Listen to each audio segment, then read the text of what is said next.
The only decision actually made at tonight's meeting is that the acting high school principal will stay on for at least the next couple of months. This time last week, we were out here at Keystone Lake. We couldn't even see this big piece of concrete sticking up out of the water. You might say she turns heads, but Hollywood megastar Angelina Jolie is literally doing just that in Norman, where a bronze statue of her breastfeeding is on display. Well, Paul, was today's rain a sign of what's to come this week? Police and the DA's office are looking into how and if they will pursue some type of child endangerment charge in this case. Many Tulsa public schools have security cameras, but the district's about to get an upgrade. And picture this: one day you're filling up your gas tank with watermelon juice. It could happen, right? Well, researchers right here in Oklahoma say they found a way to turn it into biofuel. Remnants of a meth lab were found. Ingredients, things like Drano, pseudoephedrine, just a few ingredients found in methamphetamine. Now, the man who actually found these, he lives in a home backing up to this alleyway beyond that tree line. He says he was quite surprised by the find. Mike Richardson's found the shade of a tree to enjoy with his family. I know. But early Sunday, he found something else. There's some kind of meth lab or something. In this alleyway were leftovers, not from the nearby restaurant, but from what used to be a meth lab. I just seen the propane can, the Coleman lantern cans, and I knew right then what it was because I see it on the news all the time. The first thought that led him to alert police. I got 14 grandkids come over all the time.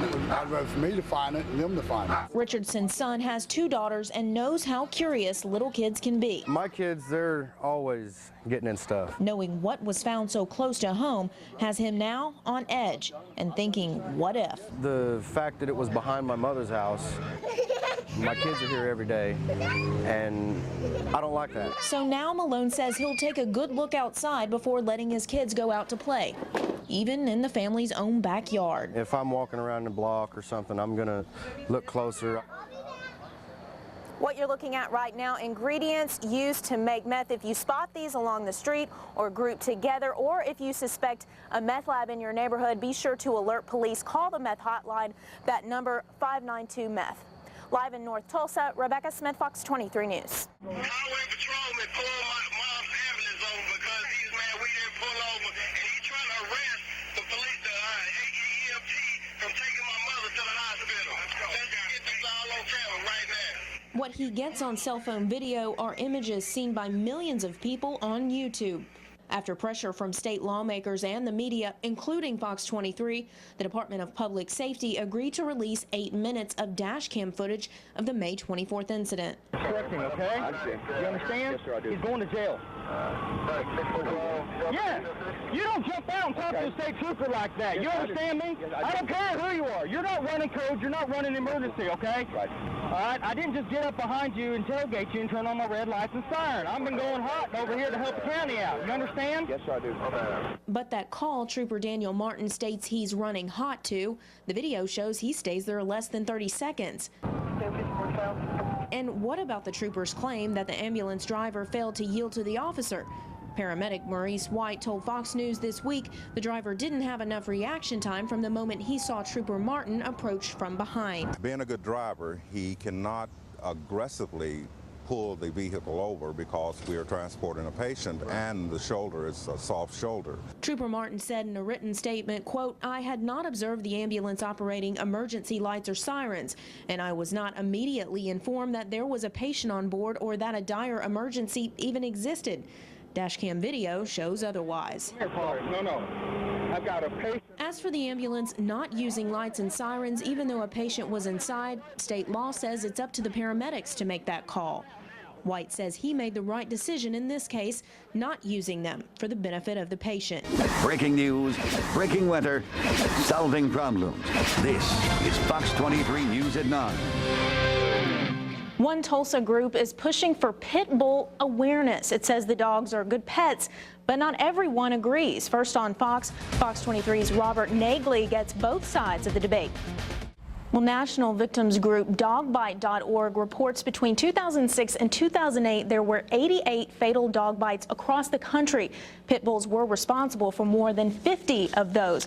Tonight's Fox 23 flash poll, do you think pit bulls are dangerous? Call 388-5302 to vote yes or dial 388-5302. 03 for no. We will update those results a little later in the hour.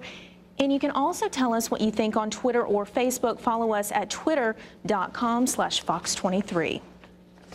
Well, an update to breaking news. We first reported last night. We now know the name of the man police say killed his neighbor. The victim was shot in the stomach around 7 o'clock last night at an apartment in East Tulsa. Dennis Rodriguez is now in the Tulsa County Jail. Police say Rodriguez and his neighbor had been drinking and got into an argument just before the shooting. Rodriguez is being held without bond on a first-degree murder complaint. Well, testimony continues this week in the murder trial of the man accused of killing 13-year-old Corey Baker. Marquise Bullock is charged with first-degree murder in Baker's death. He was the boyfriend of Corey's older sister. Prosecutors say Bullock killed Corey after picking her up from school in November of 2007. Her remains were found months later at a paintball park in Creek County. The medical examiner was not able to determine Baker's cause of death. Tulsa police arrest a woman and bust what they call a house full of cats. Officers say inside the West Tulsa home they found a lot of animals living in filth with no food or water. The homeowner, Corinna Linnaeus, was arrested Thursday on a cruelty to animals complaint. The arrest report shows some of those cats were kept in cages with up to 4 inches of feces in them, and some had infected wounds that had gone untreated. The animals are now in the care of the Tulsa Animal Shelter. Linnaeus is out on bond. Well, a former Creek County judge will not get his retirement pay. The court has denied a request from former Judge Donald Thompson. You may remember he was convicted for using a sexual device in court. Thompson served less than 2 years behind bars. He did receive benefits from the time he retired in 2004 until 2006 when he was convicted. The state cut off Thompson's benefits, saying he violated an oath to faithfully discharge his duties. Thompson says he plans to appeal to the Supreme Court. Well, police need your help finding this man. He robbed the MidFirst Bank in East Tulsa Saturday morning.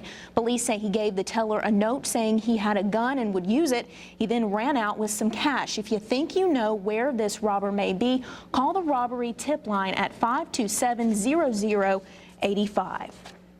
Well, 3 Green Country students lost their lives to suicide last year. All of them attended Edison Prep Middle School in Midtown Tulsa. Today, a local group met to remember lives lost, and as Fox 23's Lindsay Livingston reports, bring the subject of teen suicide out of the shadows.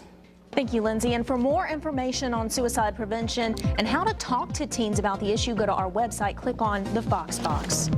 Well, dozens of families across Central Texas are in shelters tonight, and the National Guard is on standby. Flooding rains are forcing people in Central Texas to evacuate their homes. More than 10 inches of rain has fallen near the Austin area since Thursday, and more rain may be on the way. Well, safe to say, Paul, we don't have all that rain like they do down in Texas, but we can still relate to some of that rainfall.